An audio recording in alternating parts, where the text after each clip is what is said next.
Assalamualaikum warahmatullahi wabarakatuh. Alhamdulillahi rabbil alamin. Wassalatu wassalamu ala asyrafil anbiya wal mursalin Sayyidina Muhammadin wa ala alihi wa ashabihi ajma'in, amma ba'd. Anak-anakku semua, ayah bunda dan sahabat teladan semua, marilah kita bersyukur kepada Allah subhanahu wa ta'ala.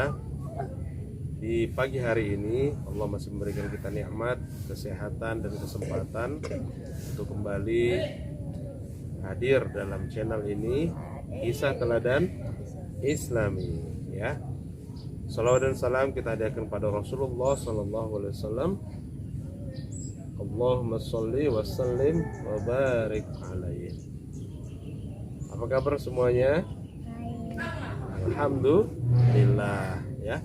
Tahu 25 nabi dan rasul? Tahu? Tahu nyanyiannya? Enggak tahu. Enggak tahu. Siapa yang tahu? 25 nabi dan rasul. Ya. Sekarang kita coba nyanyikan ya sambil menghafal kembali. Ya, kita mulai. Adam, Idris, Nuh, Hud, Saleh, Ibrahim, Lut, Ismail, Ishak, Yakub, Yusuf, Ayub, Su'aib, Musa, Harun, Zulkifli, Daud, Sulaiman, Ilyasa, Yunus, Zakaria, Yahya, Isa, dan akhiru khatamul anbiya Muhammad al-Mustafa. Nah, itulah 25 nabi dan rasul yang wajib kita ketahui. Ada banyak lagi nama-nama nabi ya, tapi 25 nabi itulah yang wajib kita ketahui. Tapi ada satu orang nabi Allah yang akan kita teladani kali ini. Dia adalah nabi Allah yang pintar dan banyak penemuan di zamannya. Beliau itu adalah orang yang pertama kali menemukan pakaian, ya, menjahit pakaian, mampu menjahit pakaian. Kemudian cerdas, menemukan pertama kali tulisan. Ya, beliau mampu memindahkan bahasa lisan ke dalam tulisan. Siapakah beliau? Nabi Idris, betul Bang Lutfi. Nabi Idris di urutan keberapa? Kedua. Maka kita akan meneladani Nabi Idris kali ini dalam Kisah Teladan Islami.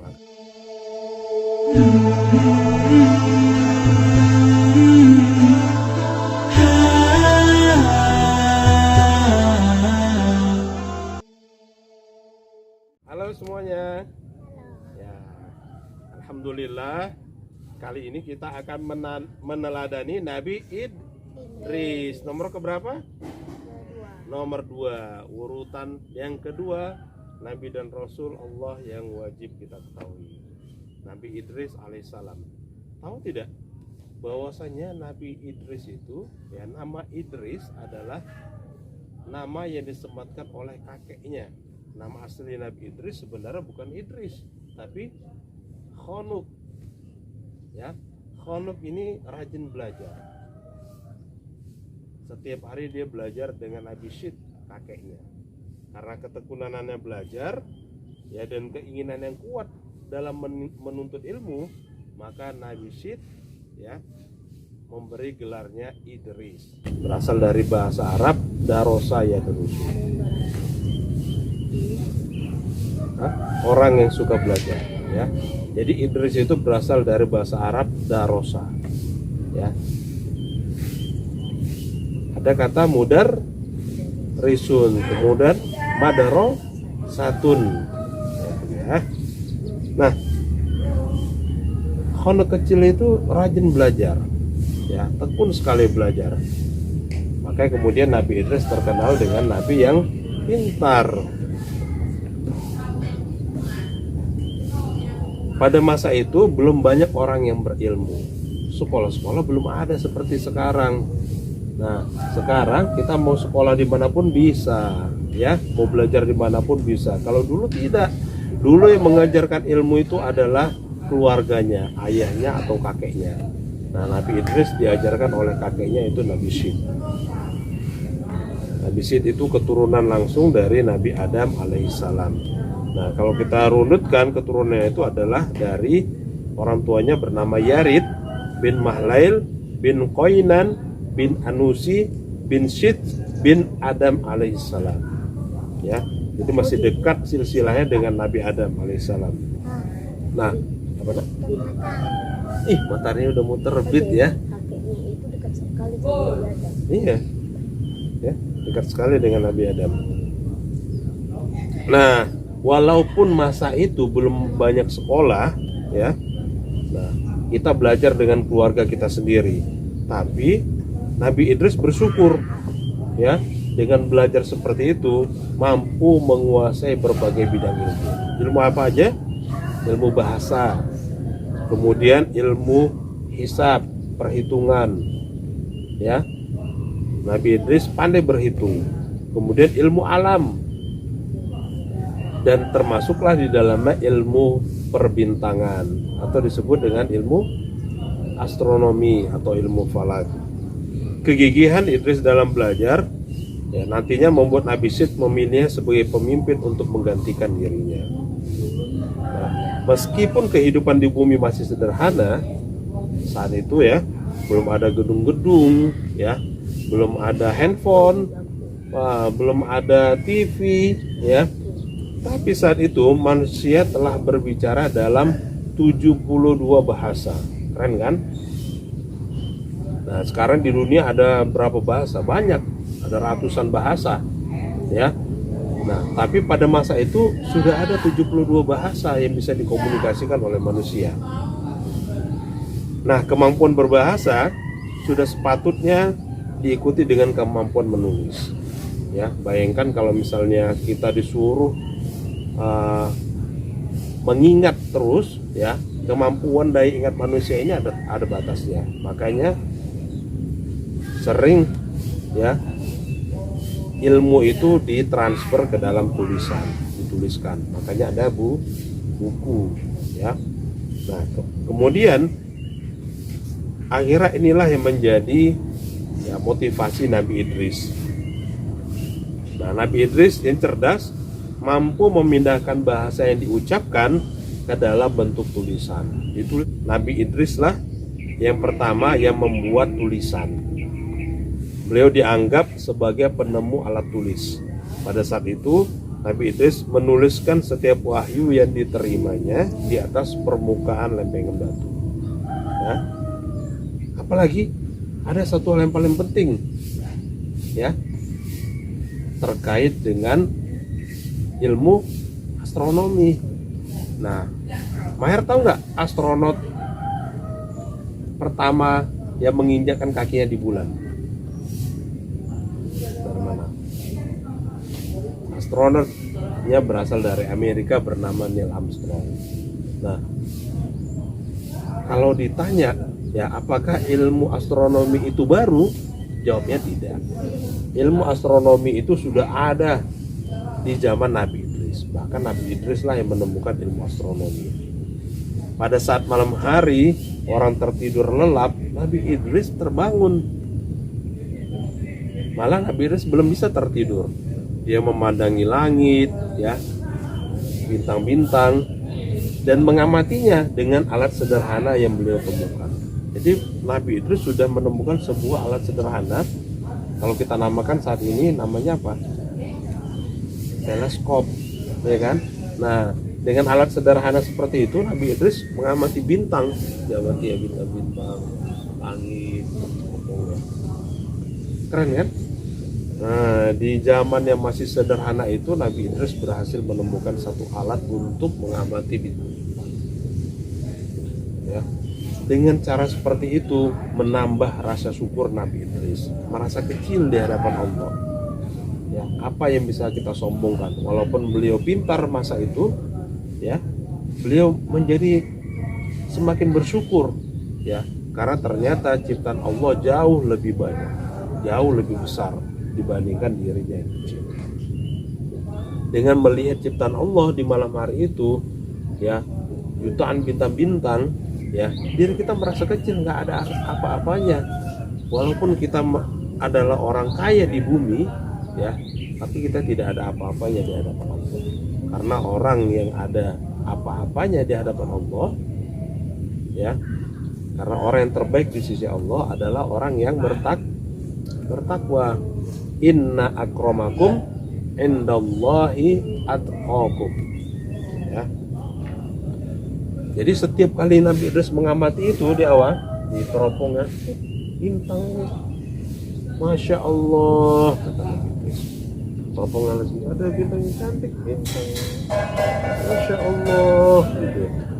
Setiap di teropong, masya Allah, ya sungguh besar ciptaan Allah, ya maha agung Allah. Nah, keindahan alam itu membuat Nabi Idris terpesona. Ya, terpesona. Tahu ada terpesona? Terpesona. Selalu bersyukur Nabi Idris. Ya, kagum. Terpesona itu kagum. Misalnya Papa lihat di awal yang cantik, terpesona. Masya Allah, cantiknya ciptaan Allah. Ya. Nah, dan selalu terus akhirnya Nabi Idris terus mengagumi ciptaan Allah.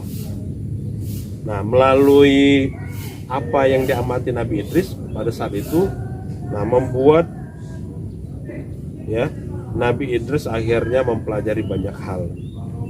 Ya, pada saat itu, nah alat untuk menentukan arah mata angin belum ada. Apa nama alatnya? Kalau kita berpergian untuk menentukan arah kiblat, apa?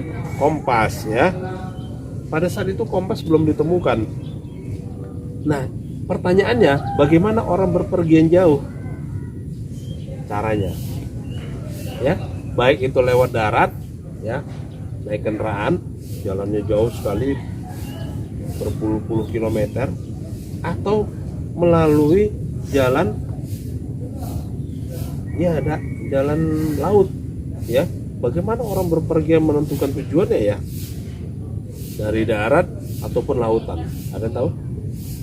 Nah, melalui pengamatan Nabi Idris, akhirnya Nabi Idris menemukan arah mata angin dari rasi-rasi bintang. Ada rasi bintang yang mengarah ke utara, ada rasi bintang yang mengarah ke selatan, ada rasi bintang yang mengarah ke timur, dan ada rasi bintang yang mengarah ke barat.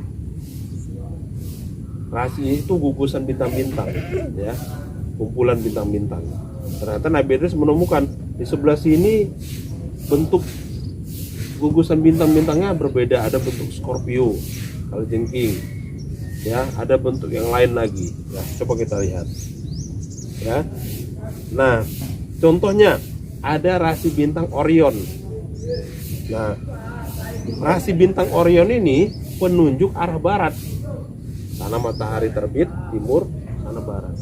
Nah, zaman dulu, ya, Nabi Idris menemukan rasi bintang Orion itu di arah barat. Maka bagi orang yang ingin berpergian ke arah barat, ya dia menunjukkan arahnya ke sana, karena rasi bintang Orion itu berada di sebelah sana. Ya, sangat bermanfaat kan? Nah, rasi bintang tadi adalah sekumpulan bintang. Jadi dia membentuk sesuatu. Nah, dari situlah diarahkan sebagai arah mata angin. Ya, sangat bermanfaat, ya. Kalau sekarang kita mau berpergian udah gampang, ada mapnya, buka Google Maps, ya kan, langsung kita dapat bepergian. Kemudian, nah, biasanya dalam satu rasi ada satu bintang yang paling terang. Kemunculan rasi bintang Orion, nah, tidak hanya menunjukkan arah barat, tapi kemunculan rasi bintang Orion itu dijadikan tanda bagi petani untuk memulai menanam padi. Jadi kalau dia sudah rasi bintang udah muncul, ya dia bukan tiap bulan munculnya, ya. Pada saat dia muncul rasi bintang itu dilihat Nabi Idris, maka Nabi Idris mengumumkan kepada petani untuk mulai menanam padi. Itulah waktu yang terbaik untuk menanam padi. Enggak esok paginya. Ini waktu yang terbaik untuk menanam padi karena saya sudah melihat rasi bintang Orion. Nabi Idris. Kemudian setelah ditanam, ya, petani menanam padi, ya, nanti pada saat panen juga ada rasi bintang yang muncul. Karena kemudian Nabi Idris nanti mengumumkan tentang rasi bintang, ya, yang pada waktu itu adalah waktu yang terbaik untuk panen, ya, memanen tanaman. Kemudian ada rasi bintang, ya, biduk, ya, yang menunjukkan ke arah utara. Rasi bintang ini berbentuk seperti gayung, ya. Sementara itu rasi bintang pari, ikan pari tahu? Nah, rasi bintang pari yang berbentuk layang-layang dijadikan penunjuk arah selatan. Tadi arah utara rasi bintang biduk. Rasi bintang selatan adalah rasi bintang pari, ya. Sebagai penunjuk arah timur, ya, arah timur, ya, rasi bintang Scorpio. Nah, rasi bintang ini berbentuk kalajengking. Jadi timur rasi bintang Scorpio, barat rasi bintang Orion, utara rasi bintang apa tadi? Biduk, ya. Selatan rasi bintang Scorpio tadi, timur pari, betul. Keren Bang Lutfi ingatannya, ya. Nah, ya. Nah, kemudian Nabi Idris memperkenalkan bintang tersebut kepada pengembara, para pelaut, ya, supaya mereka tidak tersesat.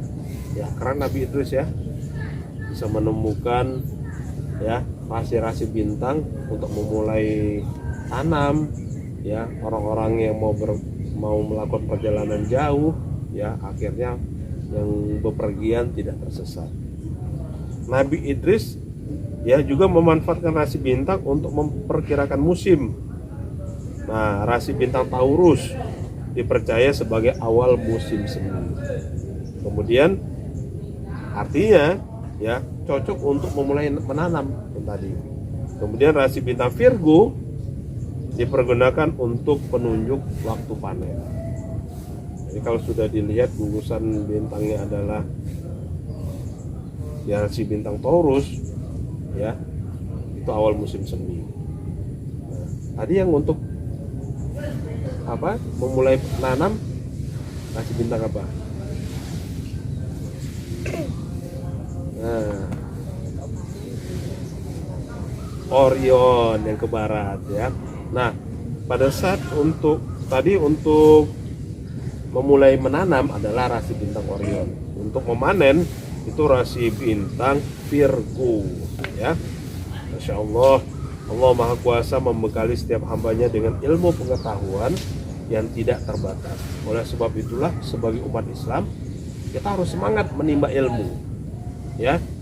Belajar Al-Quran, lihat terjemahannya, dapatkan ilmu di sana, menjadi seorang ilmuwan muslim yang akan menguasai dunia, ya. Jangan sampai dunia ini dikuasai oleh orang-orang yang tidak menguasai Al-Quran. Itulah yang membuat nanti akan banyak kerusakan yang terjadi di bumi ini. Sumber daya alam dikeruk, ya. Di perut bumi ini kan ada banyak sumber daya alam, ada minyak bumi, ada emas, ya, dan lain sebagainya. Kemudian pohon-pohon punya potensi untuk apa? Batang-batang pohon, buku dan lain sebagainya. Kalau ditebang, tidak ada penanaman kembali, itulah terjadi kerusakan di bumi. Jangan sampai, ya, yang menguasai ilmu itu adalah orang-orang yang tidak menguasai Al-Quran. Bang Lutfi, Bang Maher, Marwah, ini adalah calon-calon penerus generasi muslim. Kuasai Al-Quran, kuasai ilmu pengetahuan, agar menjadi muslim yang hebat, ya. Demikian kisah kita kali ini, ya. Kita lanjutkan kisah teladan yang lainnya di esok hari, ya. Oke, kita tutup dengan baca Alhamdulillahirabbil alamin. Assalamualaikum warahmatullahi wabarakatuh. Dadah. Dadah.